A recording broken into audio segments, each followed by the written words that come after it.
It is another interesting episode of your favorite program, Health Affair, a platform where we focus on public health issues, challenges of women and children with a view to providing lasting solutions. I am your regular anchor, Ushuomowa Daniels. Our focus today is on eating right.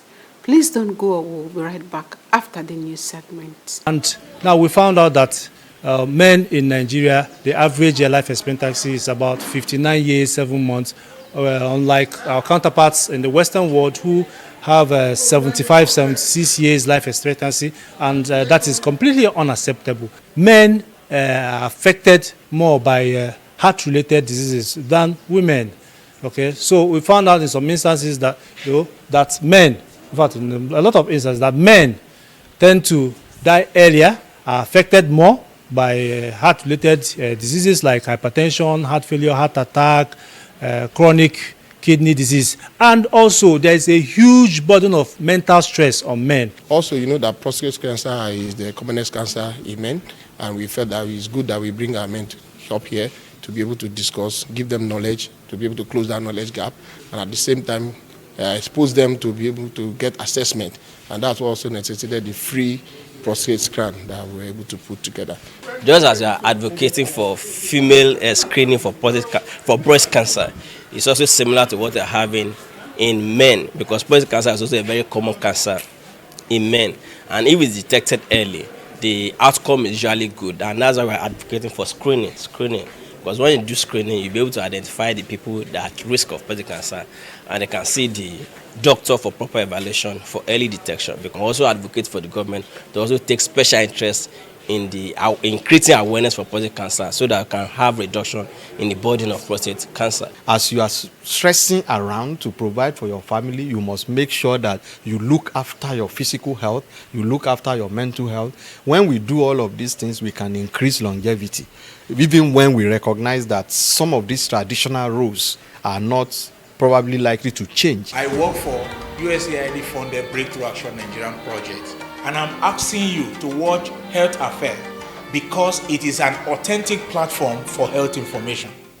TB is a chronic infection caused by Mycobacterium tuberculosis. TB has symptoms like cough of 2 weeks duration, weight loss, night sweat, hemoptysis, fever, and chest pain. TB can be prevented. TB is curable. Taking your drug for 6 months, you'll be free of TB. You'll be totally free of TB. And lastly, the diagnosis and treatment of TB is free. Welcome back. Food is one of the basic necessities of life. Food contains essential nutrients and minerals for growth and maintenance of the body tissue. Despite the importance of food to humans, the way people eat this food is fast becoming a source of problem and the root cause of many cardiovascular diseases. Please listen to a cross-section of our experts on these topical issues that affects every one of us. Without food, survival is very difficult. So everybody must eat on a daily basis. But also food is could be a way of introducing infection and disease into the human body. So we talk about food safety and food security. And we know that there are quite a number of foodborne diseases.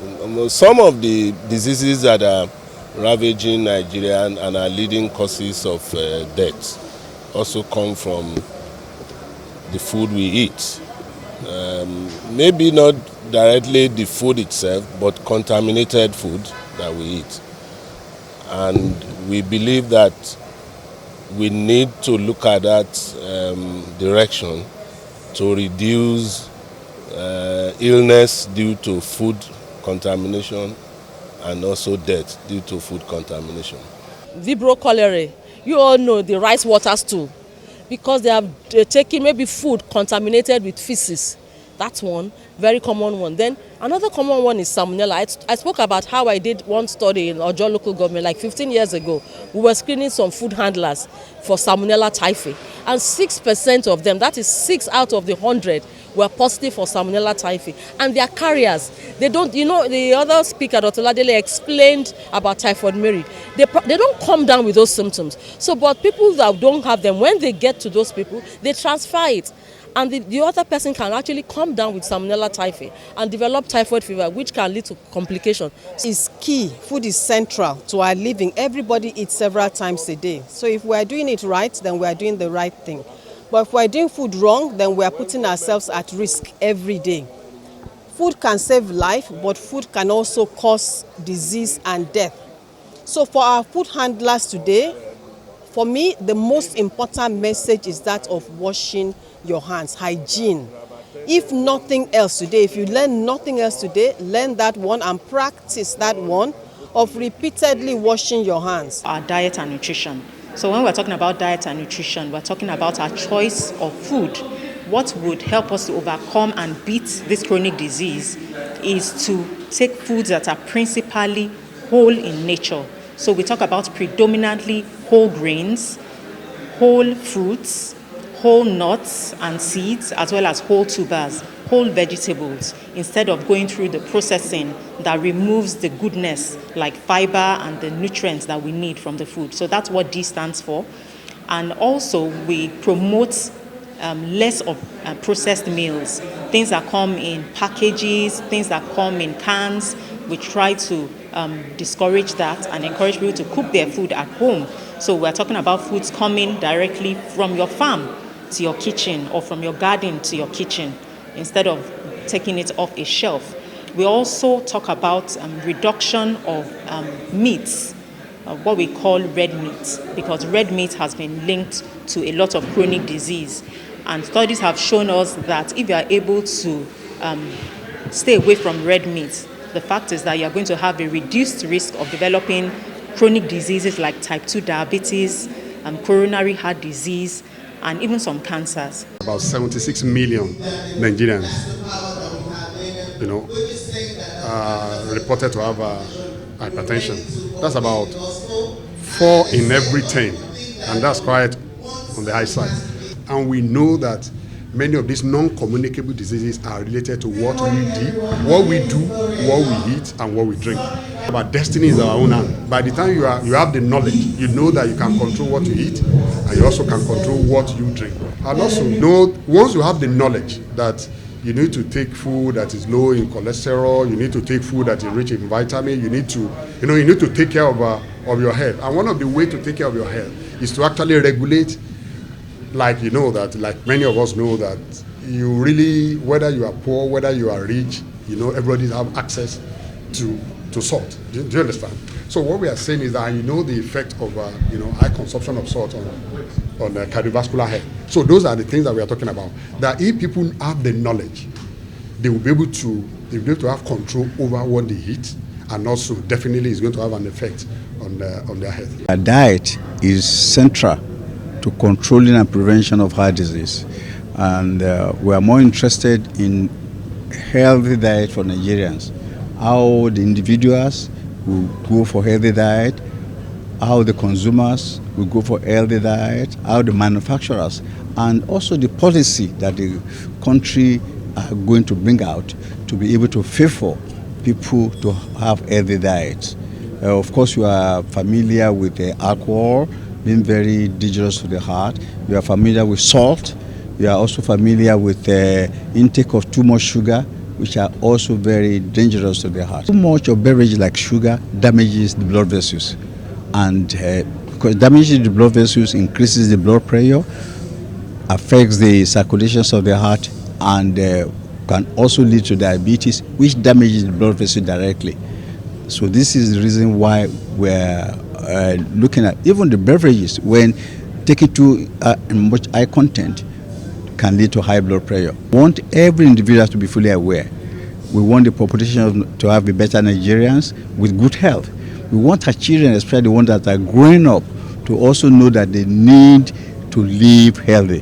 They need to eat healthy, because it is what you eat that makes you. So they shouldn't abuse fast food, they shouldn't abuse sugar, soft drinks in their diet. They should feed their children with organic food that are naturally grown, food that are not processed, that are not canned food, that contains nutrients like minerals, vitamins, amino acid, basically fruits, vegetables, grains that helps the system. The food that one takes, it determines what goes on in the body. If you take natural food, organic food without chemicals, food that have not been preserved, that are not dead food, we're talking about living food now, it helps your body to stay out of cancer because your body is a living cells. If you are now putting preserved food, inorganic food into it, it's like putting dead food into a living body. Join us on our clinical segment for tips on self-care in the case of an emergency or when there is no medical personnel around you. Whether you're a healthcare practitioner or not, when you're down with any form of ailment or sickness, seek medical attention. Before you can get that, if there's anything you can use as a palliative, as a first aid, use. That palliative treatment is what I'm trying to refer to here as self-medication. And there's no crime in self-medication. Self-medication is not an advocacy that everybody is like, more like what we do in case of emergency. But this is, if people don't understand what is self-medication or rational self-medication, they tend to abuse it.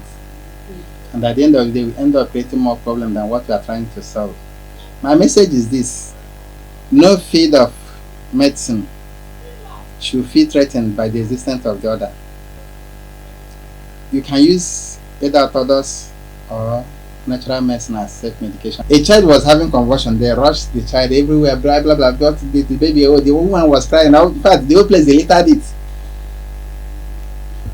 But little onions and garlic water that you're pressing out from those things did a lot. And in the next 3, 4, 5 minutes, the baby starts sneezing. So take your child to hospital, go and do proper medication and treatment. It's more like emergency case. Conventional, natural or otherwise, we come for a purpose. And the concept of integrative medicine is to give people freedom of choice of what to use. We complement each other. If the well-being of the patients is our concern as healthcare practitioners, we will not feel threatened by the existence of any other person or group of persons. But again, the way some of us go about it cause for concern. What I'm trying to put across to every healthcare practitioner, regardless of your, nobody owns the patient. The case you cannot manage, make referrals. On our perception segment, we appreciate your contributions on how to improve the nation.